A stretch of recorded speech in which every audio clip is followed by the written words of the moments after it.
It's Saturday, November 9th, 2024. Thank you so much for joining me today. I really do appreciate it. Please make sure to like, share, and subscribe. It is an absolute stunning day today. 80 degrees, crystal blue skies.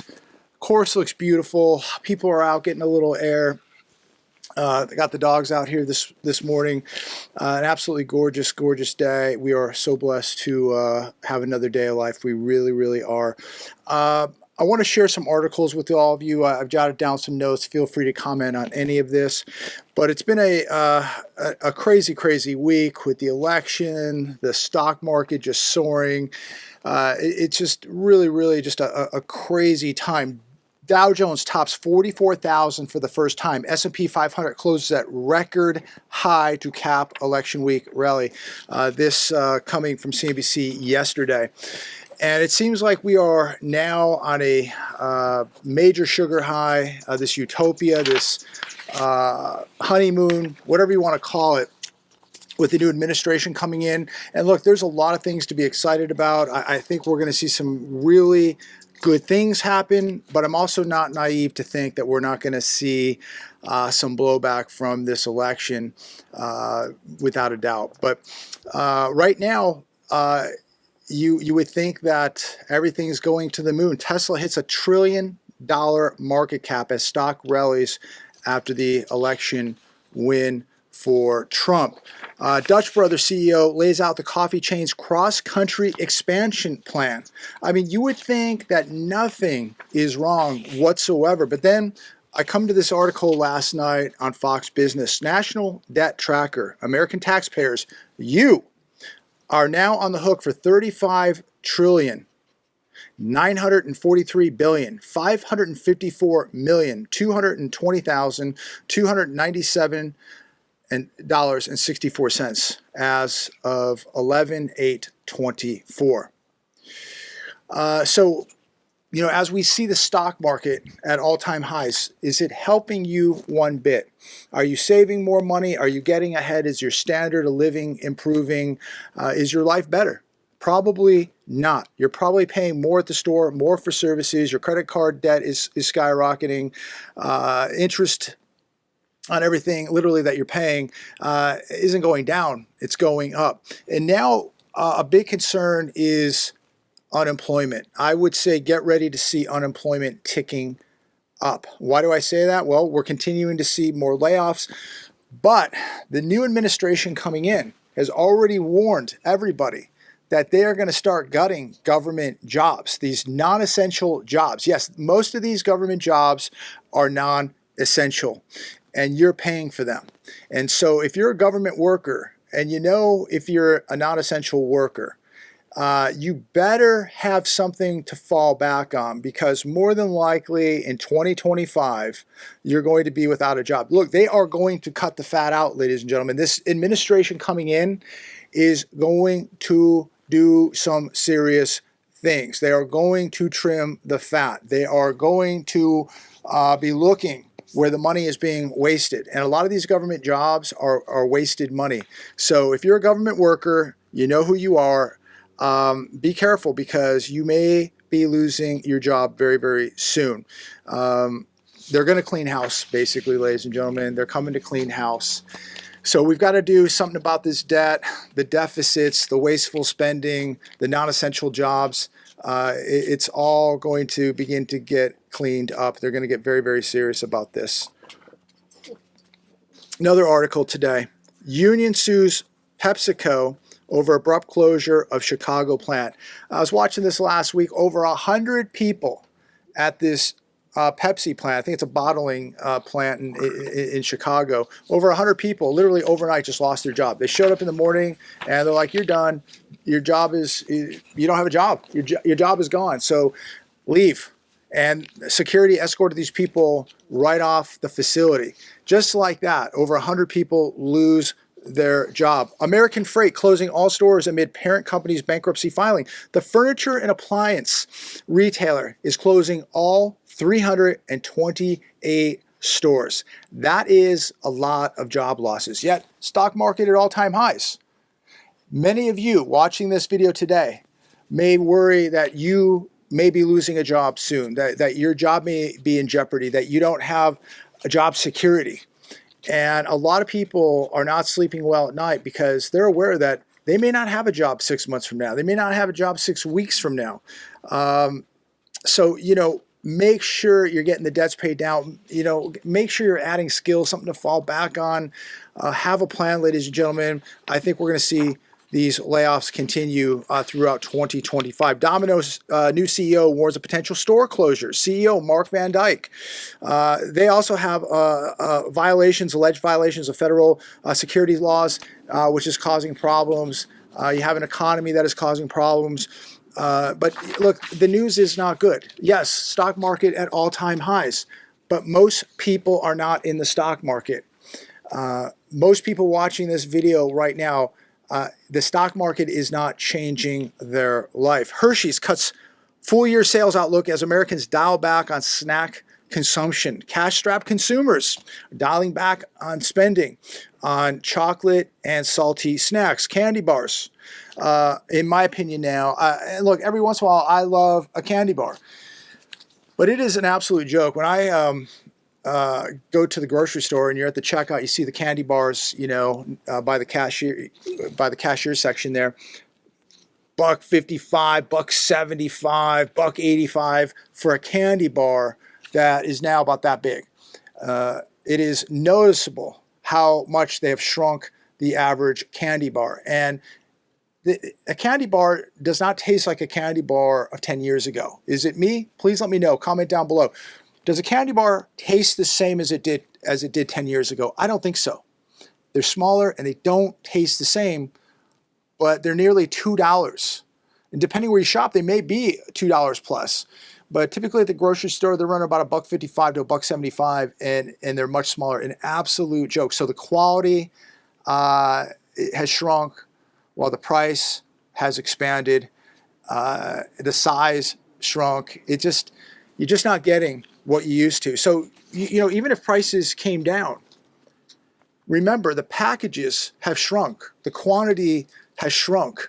So we're going to continue to see problems in the food industry with shrinkflation, with inflation, quality control, all of that. The Hedge, early warning signs of a total economic and social collapse. And here's a couple of key notes. I won't go over all of them, but these were the main ones. Hyperinflation, commodity shortages, mass unemployment, recession, depression. Remember, when you have fewer people working, that's fewer people paying taxes. How in the world does a country pay off their debt when fewer people are working and paying taxes? Uptick in property crime, unsustainable debt, financial market collapse, increased violence. Let me ask all of you this. Does this seem like something that's currently happening in America? We may not have hyperinflation, but we do have inflation. We may not have major commodity shortages, but we have seen some of that take place over the last couple of years. Mass unemployment, not quite there yet, but we're beginning to see more and more mass layoffs. Recession, depression, we've been in a recession for at least 2 years. Uptick in property crime, it's exploding. Unsustainable debt, that is exploding here. Financial market collapse, we haven't seen that yet, but we are sitting on the cusp of a major collapse because these are the biggest bubbles we have ever seen in history, and increased violence.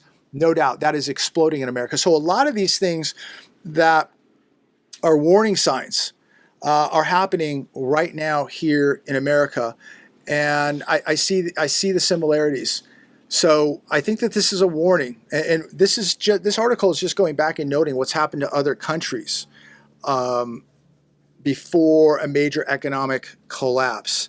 So these are the telltale signs, the early warning signs of a total economic and social collapse, ladies and gentlemen. And typically when you get one, you get the other. Shifting gears here a little bit, The Hedge. Show no mercy. Trump's campaign pledges to annihilate Mexican cartels. This goes viral.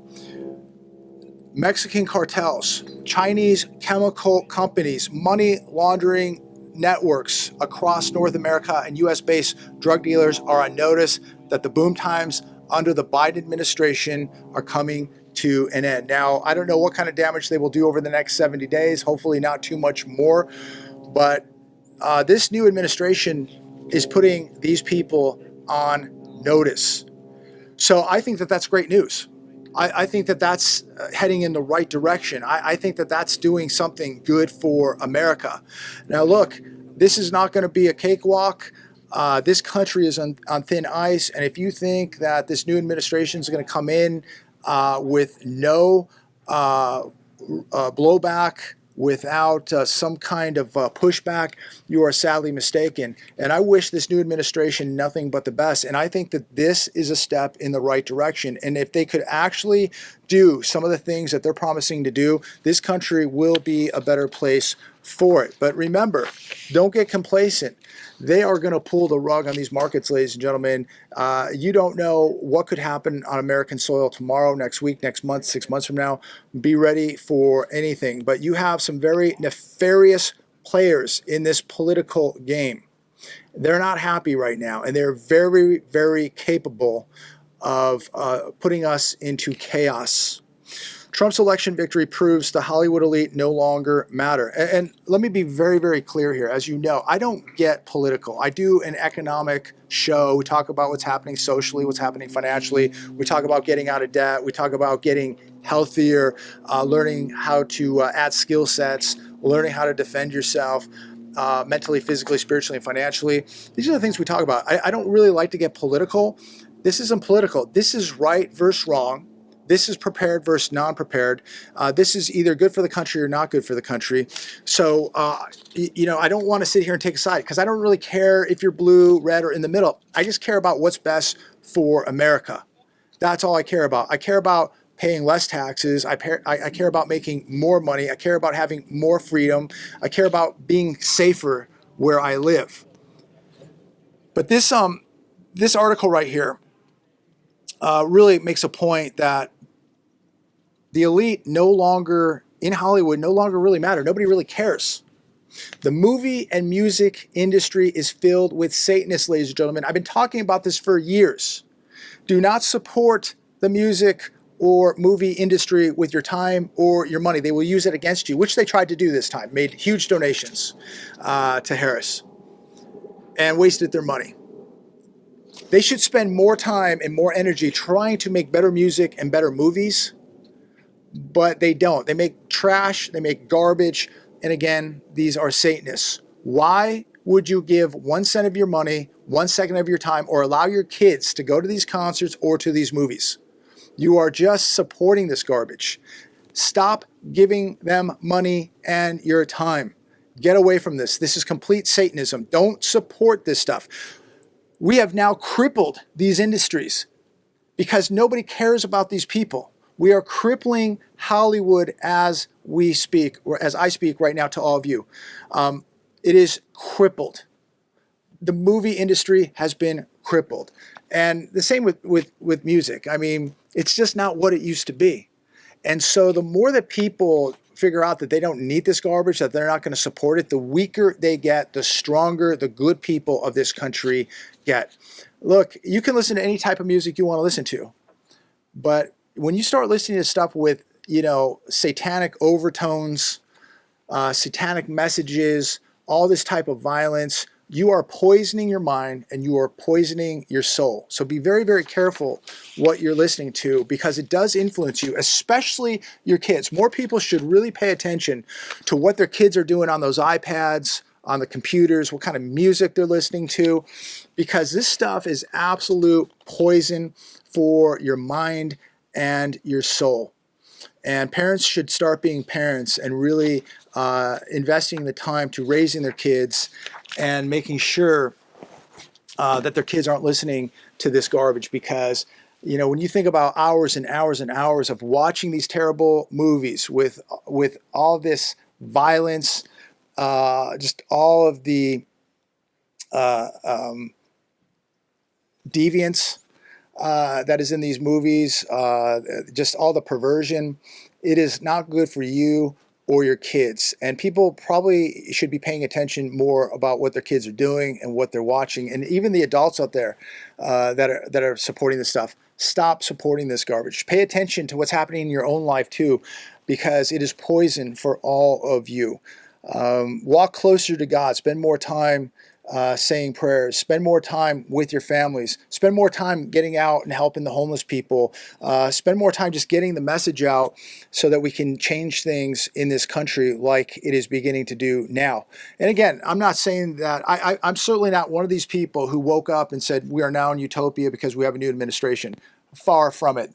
We have so much work to do, or this administration has so much work to do because of decades and decades of damage that, again, I don't even know if it can even be fixed at this point. Maybe we can just slow down the bleeding, but we're going to find out. But I'm going to support anybody on the right or the left who has their best interest for this country, who's going to make America safer, who wants to get America back to work, who wants to get America back to manufacturing, who believes that America should be walking closer to God, and that everybody, no matter what you believe in, no matter what color you are, that everybody has opportunity to go out there and make a living and take care of their family, be able to go buy a car, buy a house, and live the American dream. Because the American dream, as of right now, is dead. Let's face it, the American dream right now is dead. Stock market at all-time highs, but the American dream is dead. And I do believe that this whole thing must crash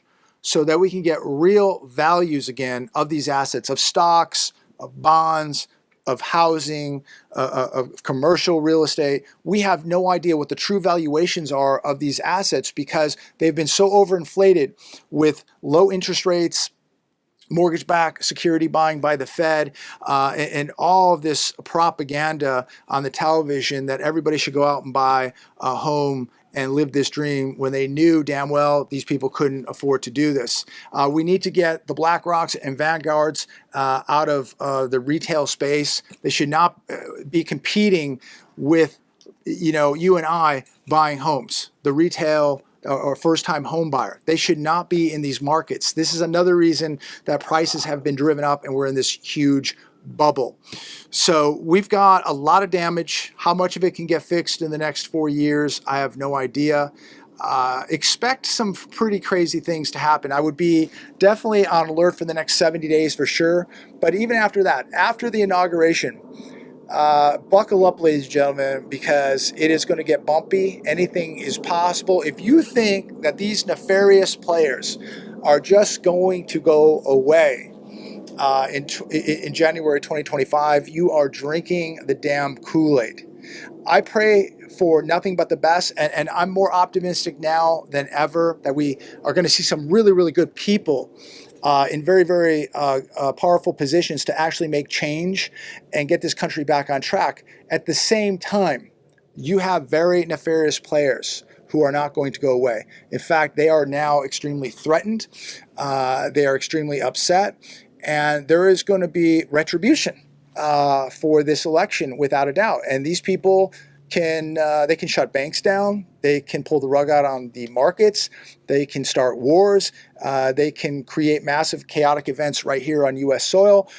So be prepared for anything. So as I leave you today on this beautiful, beautiful day, don't get complacent. Keep adding to the food, the water, barterable items. Keep adding with gold and silver. And I will say this, that gold and silver have been pushed down the last few days.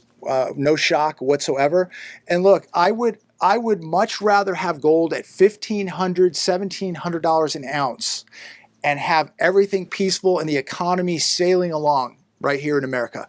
I'm fine with that. I would be more than happy. That means my dollars now have more purchasing power. So as I've always said, be putting cash away, be putting gold and silver away. If gold and silver go down, the dollars are going up. Dollar goes down, the gold and silver goes up. So either way, it's going to affect me in a positive way.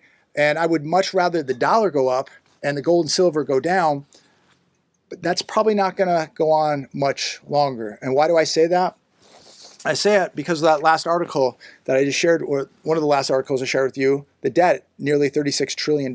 We will probably in the next week or two be at $36 trillion of debt. That's why I will continue buying gold and silver, because as long as we have 35 plus going on $36 trillion of debt, we're going to have inflation. And the amount of spending that is continuing as I make this video, we're going to continue to have inflation. So don't think that everything's over, ladies and gentlemen. Don't think that everything now is just going to be a cakewalk as we enter 2025, that we're going into a utopia. Far from it, in my opinion. I hope we do. I hope gold goes to 1,500 and everything is smooth sailing. I really, really do. I don't think it's going to happen. But on these pullbacks, I would definitely be adding, without a doubt. Remember, this stuff never goes to zero. Have a wonderful, wonderful weekend. Continue. Your prayers worked, ladies and gentlemen. Your prayers worked. We got what we wanted. We got what we needed. Now, that's the battle. Now the war of turning this country around, paying down the debts, getting manufacturing back on track, getting out of the wars, getting out of all this needless spending, ending the lawfare, getting inflation down. This is now going to be the war. And it's going to be very, very difficult. So pray for this country. Again, whether you're on the left, the right, in the middle, let's not make it political. We should all want what is best for this country, and we should be supporting the commander-in-chief, whoever that is, that they do the right thing and that they make America the best it can possibly be. I don't want anything bad to happen to this country. This is my country. It's your country. We want only the best for this country. We want it to be productive. We want people to do well, no matter where you live, what color you are, whatever you believe in. We want people to have success here in America. I want people to be safe. I want people to make money. I want people to be safe. I want people to be successful. I want people to live their dreams. I want people to be able to own a home. I want people to be able to live life without being a debt slave. And I just want people to really enjoy the American dream. And another thing, I want people to have to pay less in taxes. I mean, I feel like a tax slave every year, like so many of you. And I just think that all of that money is being so wasted. So hopefully we're going to see some changes. God bless. Have a great weekend. Stay safe. Keep preparing. And as always, I look forward to speaking to each and every one of you. Take care.